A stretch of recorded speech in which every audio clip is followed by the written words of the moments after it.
all the way through, maybe twice. I never watched it. When I was selling it, you know, you have to go around the country and sell it. I would introduce it, and then I'd leave, and I would come back like toward the end, and then when it was going off, I'd come in. But I haven't watched it. I watched it once by myself when it was before the color was right and any of that. Then I watched it at the AFI thing in Toronto. Yes, Toronto Film Festival. That's where I watched it. How'd they do with it? Did they do a good job making the movie? Yeah, you know, I was a part of it, so yeah. You know, it was you know, after a while, because it was about me, I learned how to separate myself from it. And so when we were doing it, it's almost like watching someone else or someone else's story. And even my name doesn't seem like my name anymore. When I see it, it looks like a label or like it belongs to something else, even though I know it's my name. Yeah. How important was the truth in terms of like, well, this happened and then this happened, and getting it just right? Fortunately, for me, I guess I'm the first person in history to ever write their own story and be a part of making it, into a movie. And because I was, you know, I am a filmmaker too, I suppose, and so when I had something to say, everybody would listen to me. And Denzel was really conscientious about my feelings, and so was Fox Searchlight. Everybody, but I knew that when we were making the movie, because it's like an emotional movie, everybody was going to expect me to be really emotional. So I made sure I was not emotional about anything, and so everybody could do their jobs.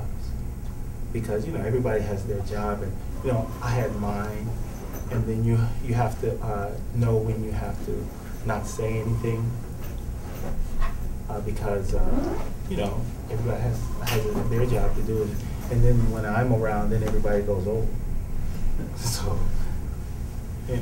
That's great. Was it, obviously it's Denzel, but it's also his first time out as a director, is that right? Was it tough to trust it to him, trust the project to him as a director? No, Denzel and I had become friends. Like, I was a guard on the studio lot. Yeah. And Denzel's office was on the lot, on the Sony lot, and that's where I was working there. And I would see him every day whenever he'd come in, and his niece and I had become friends, and so I liked him, and I felt like he liked me well enough. But then he decided he wanted to do my movie. Then 6 years had passed before he actually did it. So he did like Training Day and what's that basketball movie he did with Spike Lee? He Got Game. He Got Game. He had did that. I think and from He Got Game to Training Day, or the one he did after when he was with Sanaa Lathan in that movie. That was the time that we spent working on the movie and having the movie. Yeah. I think I read somewhere that something like 40 drafts of the script. Is there some truth to that? Yeah, 41 drafts I wrote before I actually sold it. Because I didn't know how to write a screenplay. And so in the course of learning how to write a screenplay, it took me 41 drafts to learn how to write a screenplay. And I'm sure that's not how they teach people around here. But when you you know, in that environment, it's not like a teaching environment, like it's not a school. So working with Todd Black and Randa Haynes and Chris Smith and Denzel and everybody else who's giving you notes and telling you what to do, you wind up doing a lot of writing. And, you know, those are some pretty good professors to have if you're going to have some professors. So I did whatever I needed to do. If I'd had to write more, I would have. In fact, I did, because that was the amount I wrote until I sold it.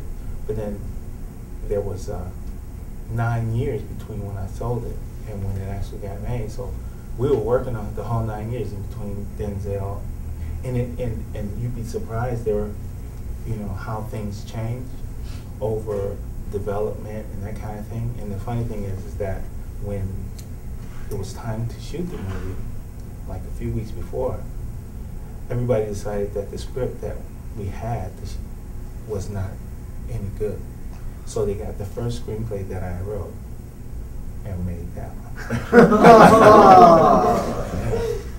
But if it meant that I was going to get my movie made, I would have did it all over again. Sure. Well, let's open it up to questions from you guys. Do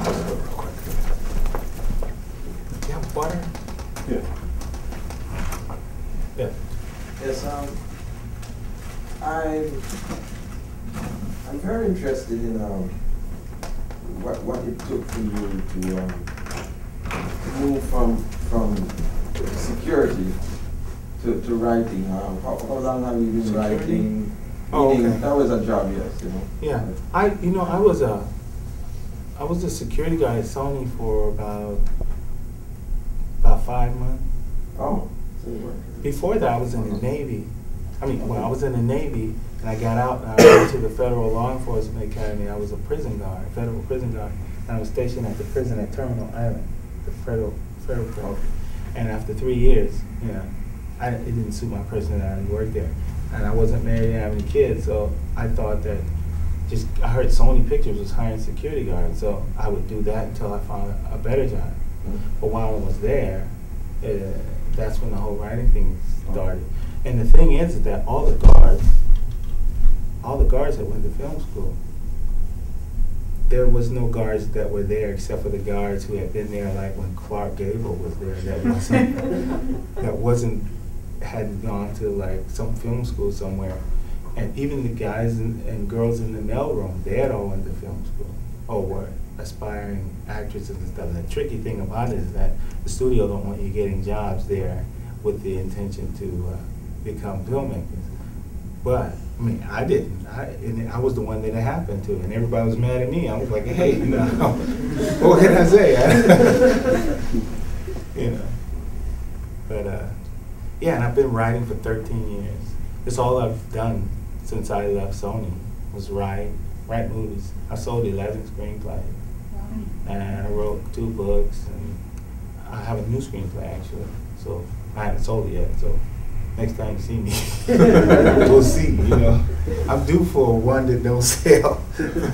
And I have another movie. It's a Navy movie that the Navy wants to make, and I think it's gonna be at Warner Brothers.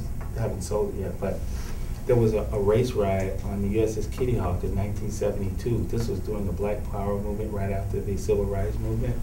And during those days, if a person had gotten in trouble, a young man got in trouble, and it wasn't too much trouble, the judge would say either you can go to jail or you can enlist in the service. And so the service got a lot of people who were like revolutionaries and unhappy people. And on the USS Kitty Hawk in the Constellation off the coast of Vietnam, they had a race riot. And so the Navy wants to make the movie, and they said that they wanted me to do it.